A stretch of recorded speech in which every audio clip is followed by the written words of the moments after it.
नमस्कार। आपका अखबार के YouTube चैनल पर आपका स्वागत है। मैं हूं प्रदीप सिंह। जब कोई विरोधी, जो खास तौर से ऐसा व्यक्ति जो आपको दुश्मन समझता हो, जो आपका सर्वनाश करने का प्रण लेकर चला हो, जो आपको ख़त्म करना चाहता हो, जो आपकी जड़ें खोदना चाहता हो, वो अचानक आपके पक्ष में बोलने लगे, आपके बारे में अच्छी अच्छी बातें बोलने लगे, तो थोड़ा सा चौकन्ना होना चाहिए।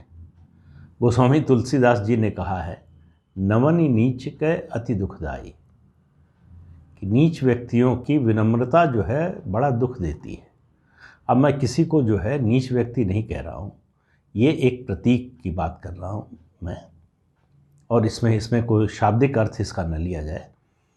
आज मैं बात कर रहा हूँ फिर से प्रशांत किशोर की। राजनीतिक रणनीतिकार, देश में अगर राजनीतिक रणनीतिकारों की बात हो तो सबसे ऊपर और शायद एकमात्र जो नाम है जो सबकी ज़बान पर आएगा वो है प्रशांत किशोर का। प्रशांत किशोर को 2014 के चुनाव के बाद से, जब से भारतीय जनता पार्टी ने बाहर का रास्ता दिखाया, लगातार भारतीय जनता पार्टी के विरोध में काम करते रहे, विरोध में बोलते रहे। तो उस समय जुड़े नीतीश कुमार से, जब नीतीश कुमार संघ मुक्त भारत की बात कर रहे थे, जब वो कसम खा रहे थे कि मिट्टी में मिल जाऊंगा, भाजपा से कभी समझौता नहीं करूंगा, तब उनके सबसे बड़े रणनीतिकार प्रशांत किशोर थे।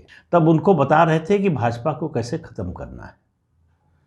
इसलिए आप देखिए, ज़्यादातर जगहों पर, पंजाब हो, तमिलनाडु हो, आंध्र प्रदेश हो, पश्चिम बंगाल हो, उत्तर प्रदेश हो, जहाँ जहाँ वो गए, सब जगहों पर भारतीय जनता पार्टी के विरोध में रणनीति बनाने के लिए गए। ज़्यादातर जगहों पे, तमिलनाडु में चूँकि भारतीय जनता पार्टी ज़्यादा कुछ है नहीं, लेकिन उसकी सहयोगी पार्टी है, जो वहाँ की नंबर 2 पार्टी है, वो है अन्ना द्रमुक, उसके खिलाफ रणनीति बनाने गए। तो कुल मिला, उसके बाद आप देखिए ममता बनर्जी के साथ पश्चिम बंगाल में, और फिर वहाँ से चुनाव होने के बाद उन्होंने जब घोषणा की कि अब वो ये काम नहीं करेंगे, तब वो कांग्रेस पार्टी से, अब वो कह रहे हैं, खुद ही मान रहे हैं कि 1.5-2 साल से बात चल रही थी कांग्रेस से, और लगभग उन्होंने कांग्रेस ज्वाइन कर लिया था। और अब कांग्रेस के लीडरशिप के बारे में वो कह रहे हैं कि ये जो परिवार के 3 लोग हैं, दरअसल इनको कोई सलाह नहीं दे सकता, यानी मतलब इनकी सलाह मानी नहीं गई। इससे तो ये अर्थ निकलता है। तो प्रशांत किशोर जो भाषा बोल रहे हैं, अब आप देखिए कि वो क्या क्या बोल रहे हैं। पश्चिम बंगाल के चुनाव के बाद उन्होंने जिस तरह से पाला बदलने की कोशिश की, अपने को तृणमूल कांग्रेस से थोड़ा दूर दिखाने की कोशिश की, उसके बाद उनके बयानों पर आप गौर कीजिए।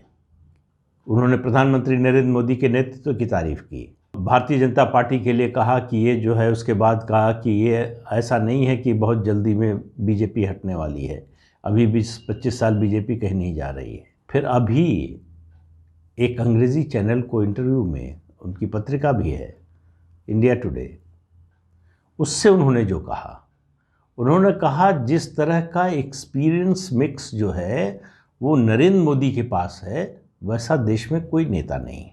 कि 15 साल वो जो है लगभग स्वयंसेवक के रूप में काम किया, पूरे देश में घूमे, आम लोगों से उनका जो है रब्त जब्त रहा, लोगों का फीडबैक, लोग कैसे जीते हैं, क्या करते हैं, वो उसी समाज के जो है गरीब तबके से आते थे, तो उनको पता है, और उन लोगों के बीच में ही रहे। फिर 15 साल उन्होंने पार्टी में संगठन का काम किया, फिर वो 12 साल जो है मुख्यमंत्री रहे, और अब प्रधानमंत्री हैं। तो उनका इस तरह का जो है अनुभव और किसी नेता के पास नहीं है। दूसरी बात उन्होंने कही कि नरेंद्र मोदी सबसे अच्छे लिसनर हैं, उनको कोई बात कही जा तो सुनते हैं। मतलब गांधी परिवार के लिए ये भी इशारा है कि सुनने की आदत डालिए, कोई कुछ कहे बताए तो उसको सुनिए। वहाँ सुनने की आदत नहीं, वहाँ तो आदेश देने की आदत है। और उसके अलावा क्या कहा उन्होंने उनसे पूछा गया ममता बनर्जी के बारे में, तो उन्होंने कहा कि नहीं, मैं ममता बनर्जी को, तृणमूल को अब सलाह नहीं दे रहा हूँ। उन्होंने कहा वो जिन राज्यों में जो है पार्टी का विस्तार करना चाहती हैं, वहाँ लोकसभा की जो है कोई ख़ास सीट तो है नहीं, कहीं 2 सीट है, कहीं 1 सीट है, कहीं 3 सीट है, तो उससे कुछ होने वाला नहीं है। उसके अलावा उन्होंने उससे पहले जो कहा था कांग्रेस के बारे में, कांग्रेस की लीडरशिप को लेकर, बल्कि अपोजिशन लीडरशिप को लेकर कि ये डिवाइन राइट नहीं है किसी एक परिवार का, तो वो एक स्वर में सोनिया गांधी, राहुल गांधी, प्रियंका वाड्रा तीनों के खिलाफ बोल रहे थे। तो प्रशांत किशोर क्या चाहते हैं? प्रशांत किशोर एक तरह से लगातार इस बात के संकेत दे रहे हैं कि वो भारतीय जनता पार्टी के करीब आना चाहते हैं। अब आप देखिए, इसके लिए बड़ा साहस चाहिए। इसके लिए जो है कि आप जिसको अपना दुश्मन मानते हो, अचानक उसकी ओर दोस्ती का हाथ बढ़ाना चाहते हैं। क्यों? उसकी ओर से कोई इच्छा हो, दूसरे पक्ष की ओर से, भारतीय जनता पार्टी की ओर से हो, तो बात समझ में आती है। लेकिन जिसको आप देश के लिए बुरा मानते थे, जिसको समाज के लिए जिसको बुरा मानते थे, जिसको विभाजनकारी मानते थे, जिसको आप जो है डिक्टेटर मानते थे, अचानक उसमें खूबियाँ कैसे नज़र आने लगी? तो ये जो है, ये ऐसे पंछी हैं जो हर मौसम में जगह बदलते हैं। हर मौसम के हिसाब से इनको नया ठिकाना चाहिए होता है। तो इनको दिखाई दे रहा है, अब क्या दिखाई दे रहा है? उनको बात समझ में आ गई कि 2024 में मोदी के मुकाबले में कोई नहीं टिकने वाला है, कोई है नहीं जो मुकाबला कर सके। कांग्रेस पार्टी की जो हालत है उसमें गिरावट ही आने वाली है, वो बढ़ने वाली नहीं। उन्होंने आंकड़े भी दिए। उन्होंने कहा पूरे देश में विधानसभा की 4121 सीटें हैं। कांग्रेस पार्टी जब मजबूत थी तो वो लगभग जो है 3500 सीटों पर नंबर 1 या नंबर 2 पर रहती थी। आज वो संख्या घटकर 1500-1600 पर आ गई है और इसके और घटने के ही आसार हैं, बढ़ने के आसार नहीं हैं। तो उनको ये समझ में आ गया कि कांग्रेस बीजेपी का विकल्प नहीं है। उनको ये समझ में आ गया कि विपक्षी एकता नहीं होने वाली। उनको ये समझ में आया कि ममता बनर्जी में वो पोटेंशियल नहीं है कि वो नेशनल लीडरशिप की भूमिका में आ सके, प्रधानमंत्री पद की उम्मीदवार बन सके। उनको ये भी समझ में आ गया कि बाकी जो राजनीतिक दल हैं, क्षेत्रीय दल हैं, उनमें एकता नहीं होने वाली है। वो मिलकर लोकसभा चुनाव नहीं लड़ने वाले। अगर वो मिलें भी तो वो कम से कम कांग्रेस पार्टी में जो गांधी परिवार है उसके किसी व्यक्ति को नेता नहीं मानने वाले। और उस पूरे जमावड़े में उनके लिए उनको अपनी कोई जगह दिखाई नहीं देती जहां वो फिट हो सके। वो फिट हो सकते थे कांग्रेस पार्टी में, क्योंकि प्रशांत किशोर को खुद राष्ट्रीय भूमिका चाहिए। क्षेत्रीय दलों के साथ, क्षेत्रीय नेताओं के साथ काम करके वो देख चुके हैं, उसका फ़ायदा कोई ज़्यादा होता नहीं। कुछ समय के लिए जो है ज़रूर पैसा मिलता होगा कंपनी को, थोड़ा नाम भी हो जाता है, लेकिन उसके बाद फिर सवाल आता है कि अब कहाँ। हर बार ऐसे किसी अभियान के बाद, ऐसे किसी प्रोजेक्ट के बाद उनको फिर से काम तलाशना पड़ता है। तो वो उससे मुक्ति चाहते हैं। तो वो ये चाहते हैं कि स्थायित्व मिले, और स्थायित्व मिले ऐसी जगह पर जिस ऐसे संगठन के साथ या ऐसे नेता के साथ जिसका राष्ट्रीय कद हो, जो असेंडिंग हो, जो आगे बढ़ रही हो। नीचे जाने वाली पार्टी नहीं चाहिए उनको, वैसा नेता नहीं चाहिए उनको। तो पूरे देश में घूमने फिरने, खोजने, अलग अलग राज्यों में काम करने के बाद उनको समझ में आया कि नरेंद्र मोदी का कोई जवाब नहीं और नरेंद्र मोदी को चुनौती देने वाला कोई नहीं। और 2024 भी नरेंद्र मोदी का है, भाजपा का है। वहाँ कोई चुनौती किसी तरह की, चाहे एक दल हो चाहे सारे दल मिलके करें, नहीं दे सकते।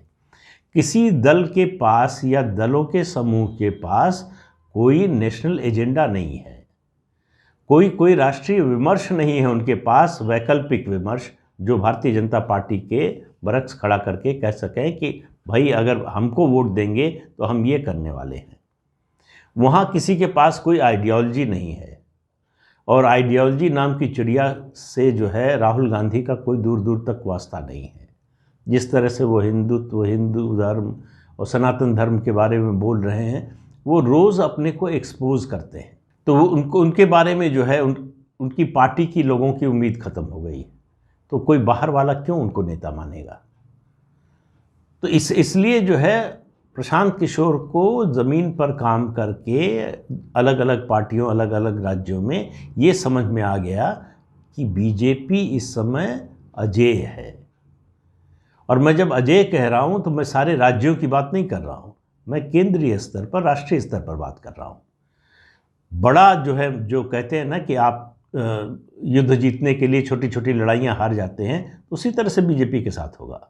वो केंद्र में जीतती रहेगी, कभी इस राज्य में हार जाएगी, कभी उस राज्य में हार जाएगी, सब राज्यों से बाहर हो जाएगी ऐसा नहीं है, लेकिन कुछ राज्य जीतेगी, कुछ हार जाएगी, ये सिलसिला चलता रहेगा। लेकिन केंद्र में उसकी सत्ता को चुनौती देने वाली कोई पार्टी, कोई नेता इस समय है नहीं।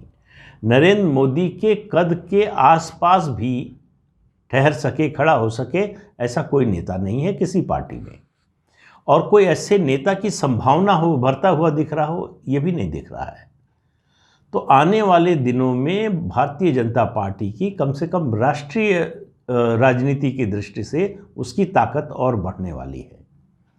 तो हर व्यक्ति जो है विजेता के साथ रहना चाहता है। प्रशांत किशोर इसका अपवाद नहीं है। तो वो अलग अलग तरीकों से संदेश भेज रहे हैं बीजेपी को, लेकिन बीजेपी की ओर से अभी कोई उनको जो है जवाब नहीं मिल रहा है। कब तक भेजते रहेंगे ये पता नहीं है, लेकिन उनको लग रहा है कि अगर काम करना है, उनको इस फील्ड में काम करना है, इस दिशा में काम करना है, या राजनीति में उनको जाना है, या राजनीतिक भूमिका कोई निभानी है, तो उसके लिए बीजेपी के अलावा कोई जो है विकल्प है नहीं। तो वो बार बार बीजेपी के पास आने की कोशिश कर रहे हैं। लेकिन बीजेपी में जो लोग हैं जिनको लेना, वो उनको जानते हैं, उनकी खूबी भी जानते हैं, उनकी खामी भी जानते हैं। उनको मालूम है कि ये आने के बाद क्या करेंगे। आज जो बोल रहे हैं और जब आ जाएंगे तब स्थिति अलग हो जाएगी, क्योंकि वो खुद अपने आप में एक पावर सेंटर बनना चाहते हैं और उनका ये अतीत है। आप उठाकर देख लीजिए, जिस पार्टी के साथ भी काम किया, जिस नेता के साथ भी काम किया, उनकी पहली शर्त तो ये होती है कि हम सीधे सर्वोच्च जो नेता है उससे बात करेंगे, उससे नीचे के नेताओं से हमारा कम्युनिकेशन नहीं होगा। तो किसी कैडर वाली पार्टी में ये हैसियत तो कभी प्रशांत किशोर को मिल ही नहीं सकती। वहाँ तो बात करनी पड़ती है प्रधानमंत्री नरेंद्र मोदी को भी, अपने राष्ट्रीय अध्यक्ष से, अपने दूसरे जो साथी हैं, संगठन में जो लोग हैं, संगठन मंत्री हैं, संघ के लोग हैं। वहाँ इस तरह की हायरार्की नहीं है कि एक नेता है, एक निष्ठ जो है, आपका प्रेम रहेगा तो काम चल जाएगा, कि आपने सोनिया गांधी या राहुल गांधी को कांग्रेस में पकड़ लिया तो हो जाएगा, तृणमूल में ममता बनर्जी के साथ आपका सीधा संवाद है तो हो जाएगा। ये होने वाला नहीं है। तो इसलिए उनको पता है कि बीजेपी में जाना बड़ा कठिन है। तो वो अपनी उपयोगिता बता रहे हैं कि मैं क्या क्या कर सकता हूँ। देखिए, ये खूबियाँ जो आपकी हैं, जो आपकी पार्टी के लोग भी नहीं बोलते, वो मैं बता रहा हूँ। तो चारा डाल रहे हैं, लेकिन जो है अभी तक किसी ने चारे की ओर, बीजेपी से किसी ने इस चारे की ओर देखा नहीं पलटकर। तो इसलिए सार्वजनिक रूप से जब व्यक्ति ऐसी बातें कहे, ऐसे संदेश देने की कोशिश करे, तो एक बात समझ लेनी चाहिए कि उसका संवाद खत्म हो चुका है। उनका कोई कम्युनिकेशन जो है कोई बड़े स्तर पर किसी भाजपा के किसी बड़े नेता से नहीं है। प्रधानमंत्री उन्हीं के शब्दों में, वो जब कोशिश करते हैं तो प्रधानमंत्री से बात हो जाती है, लेकिन बात हो जाना या मुलाकात हो जाना एक बात है, पूरे व्यवस्था में, उस सिस्टम में शामिल होना, और शामिल होकर एक पावर सेंटर बन जाना। भाई जो भी होगा, अगर प्रधानमंत्री से सीधा किसी का राब्ता है, सीधी बातचीत हो रही है, तो पार्टी के लोगों पर भी उसका असर पड़ता है, सरकार में जो लोग हैं उन पर भी असर पड़ता है। ये मुझे नहीं लगता कि भारतीय जनता पार्टी में कभी हो सकता है। ऐसे लोगों का इस्तेमाल पार्टी किसी स्पेसिफिक प्रोजेक्ट के लिए, एक खास समय के लिए, खास दायरे में करने के लिए तैयार रहती है। ऐसे बहुत सारे लोग हैं, ऐसे कमिटेड लोग हैं जो बड़ी बड़ी नौकरी छोड़कर आए हैं, करोड़ों के अपने जो है पैकेज छोड़कर आए हैं, एनुअल पैकेज छोड़कर आए हैं, और डेडिकेटेड ढंग से जो है प्रधानमंत्री नरेंद्र मोदी के लिए काम करते हैं। उनके बारे में उनका नाम भी कोई नहीं जानता। लेकिन प्रशांत किशोर ऐसे नहीं है कि कोई नाम न जाने वो काम करते रहे। वो पहले नाम चाहते हैं, फिर काम। तो ये जो नाम की इच्छा है, ये जो शक्ति केंद्र बनने की इच्छा है, वो खूबी होने के बावजूद प्रशांत किशोर को कहीं टिकने नहीं देती।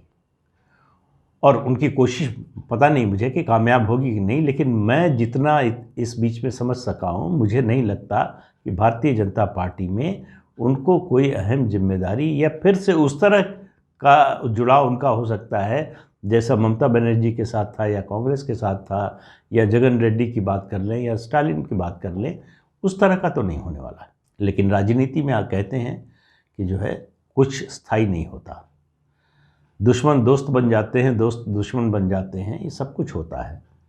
राजनीति को संभावनाओं का खेल कहा जाता है, लेकिन प्रशांत किशोर राजनीतिज्ञ नहीं है, पॉलिटिशियन नहीं है, अभी भी वो इलेक्शन स्ट्रेटजिस्ट ही है। तो इसलिए उनका कोई जनाधार नहीं है कि पार्टी जो है उनको उनके आने से फ़ायदा हो और उनको दोस्त बना ले। फिर भी मेरे पास कोई जानकारी नहीं है कि मैं निश्चित रूप से कह सकूं कि ऐसा नहीं ही होगा, लेकिन मुझे संभावना नज़र नहीं आती, ऐसा मैं कह रहा हूँ आज की तारीख में जो स्थिति है उसमें। तो आज के अंक में इतना ही, अगले अंक में फिर मिलेंगे किसी नए मुद्दे के साथ। तब तक के लिए इजाज़त दीजिए, नमस्कार। आपसे अनुरोध है कि ये चैनल देखिए, शेयर कीजिए, लाइक कीजिए और सब्सक्राइब ज़रूर कीजिए। और सबसे बड़ी बात, आप सब लोगों का बहुत बहुत धन्यवाद, आभार। कल रात के वीडियो में मैं कहना भूल गया, 1.5 लाख सब्सक्राइबर्स की संख्या पहुंचाने में आप ही लोगों का योगदान है। आप लोग ही मुझे इस यात्रा में यहाँ तक, इस पड़ाव तक लेकर आए हैं और मुझे उम्मीद है आप ही लोग आगे लेकर जाएंगे। तो अपना ये स्नेह, अपना ये प्यार और अपना ये सहयोग, समर्थन बनाए रखिए, यही आपसे अनुरोध है। नमस्कार।